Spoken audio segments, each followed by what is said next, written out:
আসসালামু আলাইকুম। কেমন আছেন সবাই? আশা করি আল্লাহর রহমতে সবাই ভালো আছেন। আলহামদুলিল্লাহ, আপনাদের দোয়ায় আল্লাহর রহমতে আমরাও ভালো আছি। তো জ্বর একে নিয়ে একটু বেশি টেনশন আমার, কারণ ছোটোবেলা থেকেও ট্রিটমেন্ট করানো হয় দাঁতের।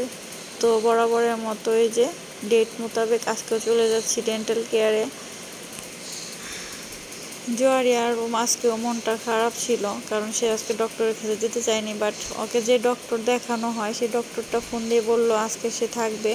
সেজন্য এই যে অলরেডি এই যে চলে আসছি ডেন্টাল কেয়ারে। চলে এসে সে শুয়ে পড়েছে অলরেডি। আর জোয়ারিয়া যে ডক্টরকে দেখায় তাকে দেখে জোয়ারি একটু হ্যাপি ছিল, কারণ এই ডক্টরটাকে জোয়ারি অনেক বেশি পছন্দ করে, আর সেই ডক্টরটাও জোয়ারিয়াকে অনেক বেশি পছন্দ করে। তো তাকে দিয়ে আজকে যে ট্রিটমেন্ট করাচ্ছি। তো জোয়ারিকে আজকে হচ্ছে একটা দাঁত তুলে দিবে, আর সেই দাঁতে ইনফেকশন হয়েছিল, উপরে একদম ফুলে গিয়েছিল, তার জন্য মেডিসিন দিয়েছিল। আর মেডিসিনগুলো খাওয়ানোর পর একটু ব্যথা কমেছে, বাট ভিতরে যে ইনফেকশন আছে সে কারণে দাঁতটা তুলে ফেলতে হবে। তো আমি বললাম ডক্টরকে যে ঠিক আছে তাহলে তুলে দেন। তুলে আমাকে দেখাচ্ছিল, দেখেন দাঁতের ভিতরে কেমন হয়েছে। তো ডক্টর বলল এই দাঁতটা যদি ওর মুখের ভিতরে আর বেশি দিন থাকতো তাহলে ওর আরও বেশি ইনফেকশন হয়ে যেতে পারতো। তো এটা শুনে আমি অনেক ভয় পাচ্ছিলাম। তো আলহামদুলিল্লাহ সে বলল এখন আর কোনো প্রবলেম হবে না, আমি মেডিসিন লিখে দেব, আপনি টাইম টু টাইম মেডিসিনগুলো খাওয়াবেন, ইনশাআল্লাহ ঠিক হয়ে যাবে। এটা শুনে আমি একটু ভরসা পেলাম, আমার অনেক ভালো লাগলো।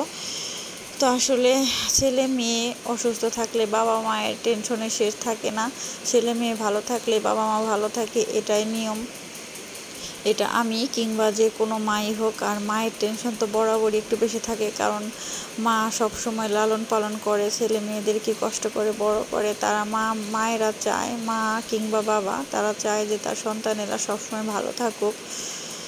তো যাই হোক, আর জোয়ারিয়া হচ্ছে আমার কলিজার টুকরো, কারণ ও আমাকে পৃথিবীতে প্রথমে মা ডাক শুনিয়েছে, সেজন্য ওকে আমি বেশি একটু টেক কেয়ার করি। আর এই যে দেখেন অলরেডি দাঁতগুলো একটা তুলার মধ্যে আমাকে দিয়ে দিয়েছেন। দাঁতগুলো দেখছেন ভিতরে কত বড় একটা শিকড় হয়েছে। তো জোয়ারিয়া আমাকে দেখাচ্ছিল আর একটু কান্না কান্না সুরে বলছিল, মা আমার দাঁত আর কখনো হবে না, আমি কি আর কখনো গোস্ত খেতে পারবো না, আমি কি কখনো বা শক্ত জিনিস খেতে পারবো না। আমি ওকে সান্ত্বনা দিচ্ছিলাম, মা তুমি সব খেতে পারবে। তো ডেন্টাল কেয়ারের সামনে যে সুন্দর সুন্দর দাঁতের পিকগুলো তোলা থাকে জোয়ারিয়া, সেগুলো দেখে বলছিল মা আমার এরকম দাঁত চাই, আমার এরকম দাঁত লাগবে। আমি পরে ওকে বললাম মা এর থেকে সুন্দর দাঁত তোমার হবে, তুমি টেনশন করো না।